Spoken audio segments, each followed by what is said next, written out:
Hello bachcho, let's start this question. So this question says a body moves in such a way that it has a displacement of 12 meter towards east, 5 meter towards the north, and then 9 meter vertically upwards. Compute the magnitude of its resultant displacement.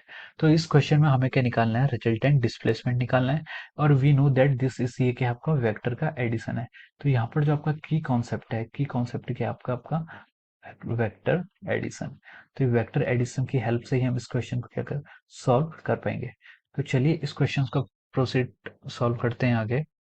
तो देखिए यहाँ पर लिखा गया है कि body moves in such way it had displacement of 12 metre towards east west. तो देखिए ये मैं यहाँ पर डायरेक्शन आपकी ड्रॉ कर रहा हूँ। ये आपकी ईस्ट डायरेक्शन है और ये डायरेक्शन आपकी क्या है? वेस्ट है। ये आपकी नॉर्थ है और ये आपकी साउथ है। और लेट अज्यूम कर रहे हैं कि पार्टिकल इनिशियली आपकी ए पोजीशन पे है। अब इस क्वेश्चन में आगे फर्दर बढ़ते हैं। A body moves in such way that it has a displacement 12 metre towards east. इसने क्या किया? ईस्ट की तरफ इसने कुछ डिस्प्लेसमेंट किया और उस डिस्प्लेसमेंट को क्या है? 12 मीटर यहाँ पर ऐसे डिफाइन किया है। ये आपका ए से मूव करते करते बी पे आ चुकी है। And then 5 metre towards the north. फिर इसने क्या किया? 5 मीटर आपका नॉर्थ की तरफ क्या किया है? डिस्प्लेसमेंट किया है। ये आपका है 5 मीटर टुवर्ड्स द नॉर्थ और फिर ये आपकी सी पोजिशन पे आ गई है। उसके बाद लिखा है कि and then 9 metre vertically upwards. Vertically upwards यहाँ पे लिखा गया है। तो देखिए वर्टिकली अपवर्ड जो आपका मोशन होता है, अब मैं इसको यहाँ पर ऐसे ड्रॉ करता हूँ। ये आपका कार्टेशियन कोऑर्डिनेट सिस्टम है।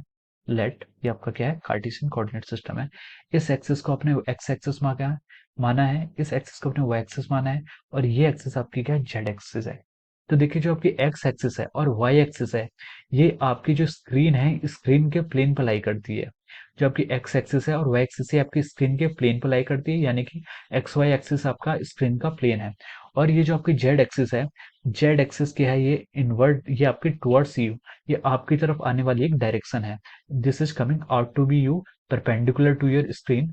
और आपकी तरफ जो आएगी वो जो डायरेक्शन है वो जेड एक्सिस है। तो देखिए इस क्वेश्चन में उसने यही बोला था कि ए से बी आपका 12 मीटर है और बी से सी आपका 5 मीटर का डिस्प्लेसमेंट है। और उसने बोला कि देन 9 मीटर वर्टिकली अपवर्ड। तो जो वर्टिकली अपवर्ड है वो यहाँ से हम आउट ऑफ द स्क्रीन, यानी कि जो डायरेक्शन आपकी तरफ स्क्रीन से बाहर की तरफ आ रही है, इसको हम क्या कर सकते हैं? डॉट क्लोज ऐसे सर्किल के अंदर एक डॉट से इसको रिप्रेजेंट करते हैं। तो यहाँ पर भी मैं इसको ऐसे रिप्रेजेंट कर रहा हूँ, एक डॉट और एक सर्किल से बाहर की तरफ।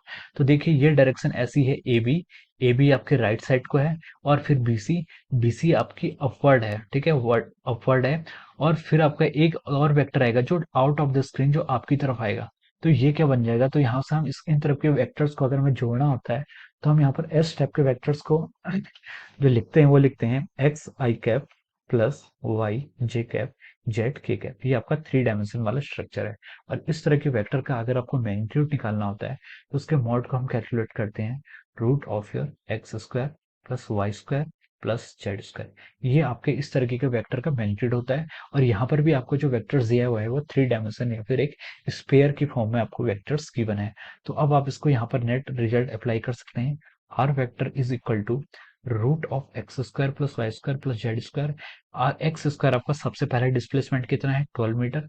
आप यहाँ पर 12 का स्क्वायर कर सकते हैं। प्लस वाई स्क्वायर कितना हो जाएगा आपका? वाई एक्सिस के अलॉन्ग डिस्प्लेसमेंट, ये आपका होगा 5 का square, that is along b c. और फिर आपका जो जेड एक्सिस के अलॉन्ग है, जो आपको 9 मीटर दिया है वर्टिकली अपवर्ड, तो इसको आप 9 मीटर को यहाँ पर ऐसे डिनोट कर सकते हैं। तो अब हम इसको ऐड करते हैं। इसका जो फाइनल रिजल्ट आएगा ये आ जाएगा रूट ऑफ 12 का स्क्वायर आ जाता है आपका 144 प्लस 5 का स्क्वायर आ गया 25 प्लस 9 का स्क्वायर आ गया यहाँ से 81। तो अब हम इन तीनों टर्म को जोड़ेंगे, फिर आपका 144 प्लस 25 आ जाता है आपका 169, 169 प्लस 81, 169 प्लस ऑफ योर 81। अगर हम इन दोनों को जोड़ें तो ये आएगा आपका 250। ये आएगा रूट ऑफ 250 और रूट ऑफ 250 को हम लिख सकते हैं 5√10 मीटर। तो ये आपका क्या आएगा? रिजल्टेंट डिस्प्लेसमेंट आएगा। और आपका फाइनल आंसर जो है, फाइनल आंसर क्या आ गया आपका? 5√10। 5√10 is your final answer. So this is your magnitude of your resultant displacement. So I hope you understood this concept very well and thank you so much.